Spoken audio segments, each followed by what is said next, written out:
Hi, my name is Javi Trujillo, and I am the Flash fan. And you're watching an episode of Up to Speed with Wally West. However, we're taking a break again from our usual programming, and we're looking at Absolute Flash number 2 today. This is going to be a quick review. Just wanted to get my thoughts out here on day of release. If you watched my last video, um, you, I- I'll just be upfront. I really enjoyed the issue, and this one is no different. It picks up right where we left off, kind of. Lumiere does what he did in the first issue. Like it takes place across multiple points in time, shifting to the past, shifting to the future, maybe to an alternate future.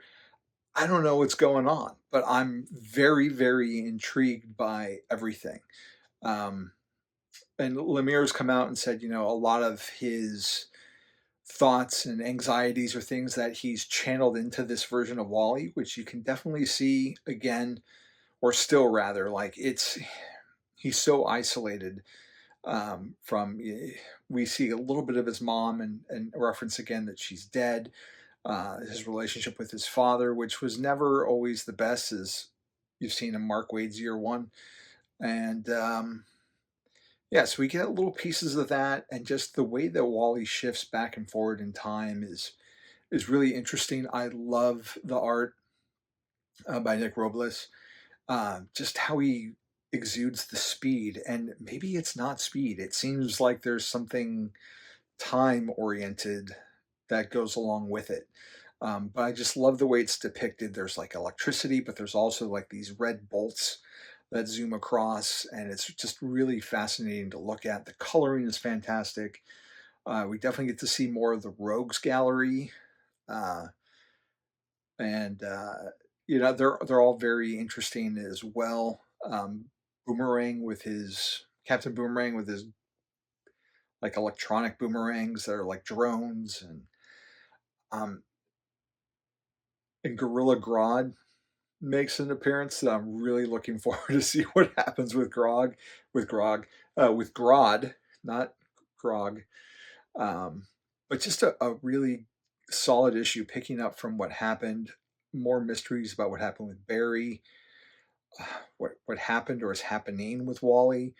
And there's enough intrigue that definitely has me wanting to read more, even though, again, tone wise, it plays like a horror comic at times. Wally is scared out of his mind about what's happening. Um, and like I said, it doesn't have the optimism of the main six. God, what universe am I talking about? It doesn't have the optimism of the main DCU version of Wally. It's not the wish fulfillment that we saw back in the day, but it is interesting, and it's enough that I want to keep reading, which is really important. So for me, it's another A of an issue. Head down to your comic shop, pick it up. I saw that the first issue has sold. It's the highest selling Flash comic since the original Flash #1 for Wally. So that's good. That's good that there's interest. So hopefully it's not just speculators and people are enjoying what they're reading. And it feels like this is another special book. So far, I've enjoyed all the Absolute books. And like I said, I had that caveat of it's a darker universe, but the stories are compelling, fantastic art. I mean, Martian Manhunter was fantastic, very Morrisonian at times. Green Lantern was really intriguing too, with the different art style and how that's going.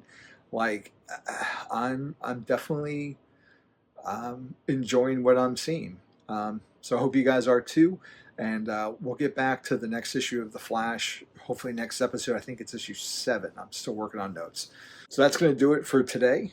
You are now up to speed with Absolute Wally West. Take care.